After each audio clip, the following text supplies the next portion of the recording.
안녕하세요. 이효준입니다. 오늘은 인공지능에 대해서 설명을 해드리도록 하겠습니다. 우선 이 수업의 대상은요, 인공지능에 대해서 전혀 모르신다는 가정하에 이 수업을 진행하도록 하겠습니다. 자, 인공지능이란 무엇일까요? 인간처럼 생각하는 시스템, 인간처럼 행동하는 시스템, 이성적으로 생각하는 시스템, 이성적으로 행동하는 시스템이라고 되어 있는데요. 여러분들이 생각하시는 인공지능은 인간처럼 행동하는 시스템, 즉 강한 인공지능일 경우가 굉장히 많습니다. 그런데 제가 이 수업에서 설명드릴 인공지능은요, 약한 인공지능으로 우리를 도와주는 인공지능이거든요. 이 두 개의 차이가 어떤 차이가 있는지는 뒤에 가서 좀 더 상세하게 다뤄드리도록 하겠습니다. 자, 여러분, 인공지능 관련된 굉장히 유명한 영화들을 가져가 봤어요. 자, 허라는 영화인데요. 이건 이 남자가 인공지능과 사랑에 빠지는 이야기예요. 굉장히 감성적인 영화죠. 터미네이터, 기계가 인간을 지구의 바이러스처럼 생각하고 공격한다는 내용의 영화예요.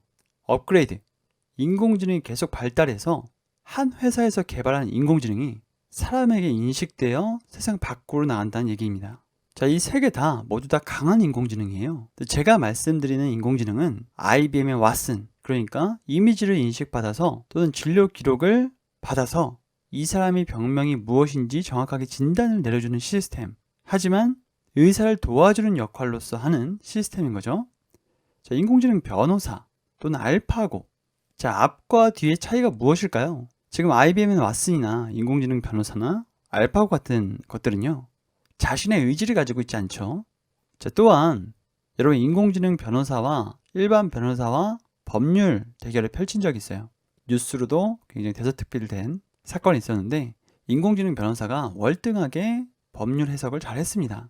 그런데 의사나 변호사, 판사, 이런 인간의 운명을 좌우하는 직군의 주체는 아무리 인공지능이 뛰어나다고 하더라도 인공지능은 대체되지 않을 겁니다. 왜냐면 여러분들이 병원에 갔어요. 병원에 갔는데 사람 의사가 없고 인공지능 의사가 와서 당신의 병은 암이고 언제 수술을 해야 된다 라고 하는데, 그 수술도 인공지능이 한다면 여러분 그 병원에 가시겠습니까? 그래서 굉장히 대체되기 힘든 사실 직군인 거예요. 그래서 우리를 도와주는 역할로서 남아있을 가능성이 굉장히 큽니다. 그리고 이런 것들을 개발하는 것이 과연 어려운 일일까요? 여러분, 이 수업을 들으시는 분들은 이론적으로 인공지능을 배우시려고 오신 분들이 아니란 말이죠. 그래서 실제로 구현이 가능하다는 것을 보여드리려고 합니다. 한 4년 전에 저에게 제주대학교 의사분께서 찾아오셨어요. 왓슨 같은 시스템을 한번 만들어보고 싶다. 어렵냐? 라고 얘기를 했을 때 저는 어렵지 않다고 얘기를 했습니다. 그게 사실이니까요. 그래서 그때부터 같이 만들기 시작했어요. 한 3개월 정도를요. 그리고 나서 UI는 인터넷에 돌아다니는 UI를 썼고요. 그게 중요한 건 아니니까요. 코어는 텐서플로우로 개발을 했거든요. 저는 그분에게 파이썬을 가르쳐드리고 그분은 저에게 의학을 가르쳐 주셨어요. 그분은 파이썬을 전혀 모르시는 분인데 진단 알고리즘은 그분이 다 짜셨습니다. 제가 말씀드리는 요지는 저나 그분이 천재여서 이걸 만들었다는 게 아니에요. 여러분들도 하실 수 있습니다. 뒤에서 볼 티처블 머신을 보면 바로 감이 오실 거예요. 아, 나도 인공지능으로 뭔가를 만들 수 있겠구나 라는 자신감도 생기실 거고요. 아무것도 모르셔도 괜찮습니다. 그런데 알아가야겠다는 의지는 필요합니다. 자, 앞서서 하나 찍어놓은 데이터 분석 강의가 있었어요. 그걸 듣고 오신 분들은 지금 절차가 익숙하실 겁니다. 여기서 마지막에 있는 게 기계학습인 거죠. 자, 위에 거 모르셔도 괜찮은데 설명해 드릴 겁니다.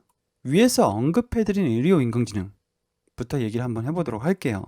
어떻게 암의 종류를 맞힐 수가 있을까요? 자, 여러분들은 어떻게 풀과 꽃과 나무를 비교할 수 있나요? 여러분들이 어렸을 때 누군가가 여러분들한테 알려주죠. 부모님께서 이건 꽃이야, 이건 풀이야, 이건 나무야 라고 지목을 하면서 알려줍니다.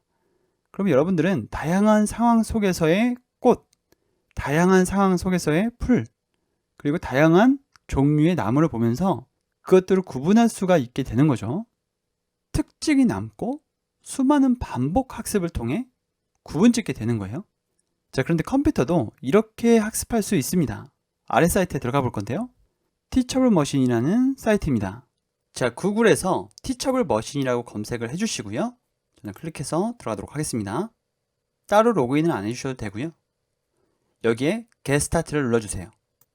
저는 이미지 프로젝트를 할 건데요. 캠이 비활성화 되어 있다면 활성화 해주시면 됩니다. 자, 누르고요. 자, 우선 라벨부터 바꾸도록 할게요. 여기는 노마스크 여기는 마스크라고 하도록 하겠습니다. 자, 그리고 웹캠을 누르면 캠이 활성화되는데 제 마이크가 같이 찍히기 때문에 잠시 마이크를 꺼두고 실행하도록 하겠습니다. 자, 허용하도록 할게요. 자, 이렇게 제 사진이 나오죠? 이 버튼을 누르면 연속으로 찍히거든요. 그래서 연속으로 한번 찍어 보도록 하겠습니다. 자, 마이크를 치우고요.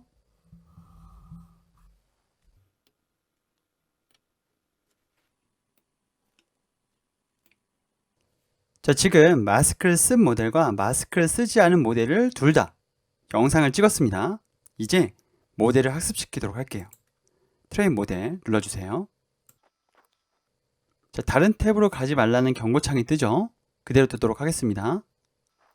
모델이 학습되고 있고요. 학습이 다 됐습니다. 자, 다시 장표로 돌아와서요.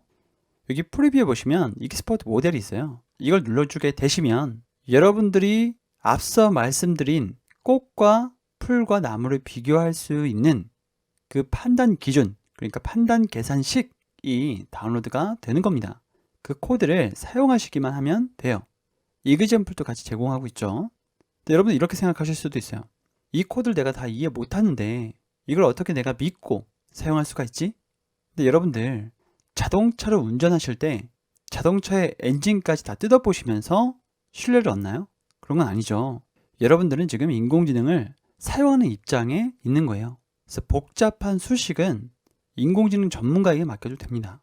물론 전문가가 되시려고 하시는 분들은 선형대수나 통계학이나 인공지능 이론들 또는 인공지능 알고리즘들을 좀 더 깊게 파셔야 되겠죠. 자, 어떻게 하는지 알았으니까 다양한 아이디어를 한번 내보셨으면 좋겠어요. 가위바위보나 아니면 친구들의 얼굴들을 녹화해서 그 얼굴들을 제대로 비교하는지도 재밌을 것 같습니다. 더 깊게 엑스레이, MRI 같은 거, 결국에는 그 왓슨 같은 시스템도 학습할 데이터가 있었던 거고요. 그게 많았던 거죠. 그리고 앞서 말씀드린 알파고 같은 경우에는 기보 학습을 한 거고요. 인공지능 변호사 같은 경우에는 법을 학습한 거죠. 자, 신기하게도 보여준 적이 없는 이미지도 맞출 수가 있다는 게 핵심입니다. 꽃과 풀과 나무의 사진을 학습시키면 새로운 종의 꽃을 가지고 오더라도 꽃이라고 말할 수가 있는 거예요. 그런데 앞서서 마스크를 해보셨다면 이렇게 책으로 가려도 마스크라고 하거든요. 제대로 맞추는지는 평가를 할 줄 알아야 됩니다.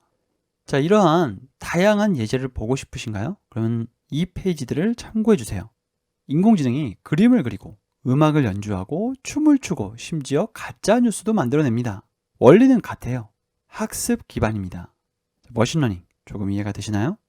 자, 그럼 좀 더 현실적으로 비즈니스에 반영할 수 있는 그런 얘기를 해보도록 할게요. 저는 커피를 매우 좋아하는데요.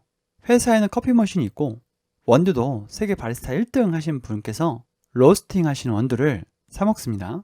제주에는 정말 유명한 바리스타 분들이 많으시거든요. 그분들의 원두 배송 서비스를 만들어 보려고 합니다.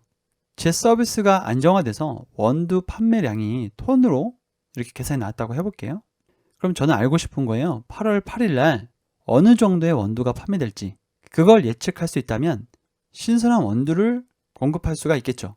재고가 쌓이지 않으니까요.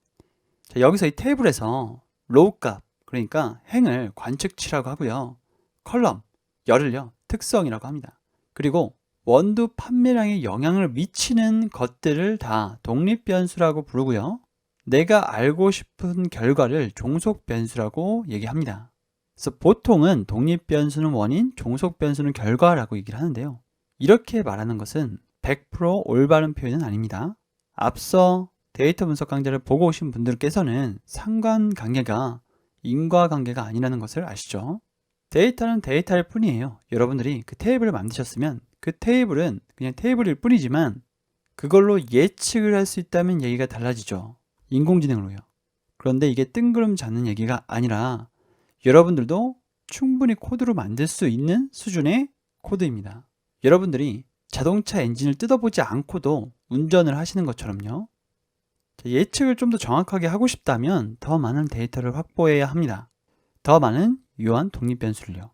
앞에서 말씀드린 진단 시스템 같은 경우에는 의사분께서 인터넷에 돌아다니는 사진들을 전부 다 라벨링했어요.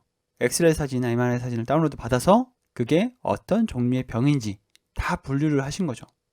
그게 100장, 200장일 때는 정확도가 조금 떨어지지만 1000장, 2000장, 3000장이 되면서부터는 정확도가 굉장히 높아집니다. 그 정도만 돼도 높아져요. 자, 이제는 머신러닝에 대해서 좀 더 깊게 알아보는 시간을 가지도록 할게요. 머신러닝, 기계학습은요, 지도학습과 비지도학습과 강화학습으로 나뉩니다. 딥러닝은 기계학습 속에 속한 거예요. 자, 가장 먼저 지도학습입니다. 데이터와 답을 동시에 학습시키는데요. 예를 들어서 앞에서 했었던 진단 시스템처럼 여러 암 사진을 주고 그 사진이 어떤 암인지를 다 알려주면, 그러니까 라벨링 하는 거죠. 새로운 데이터가 들어왔을 때 어떤 사진에 가장 근사한지를 알려줍니다. 이건 이제 분류와 회귀로 나뉘고요.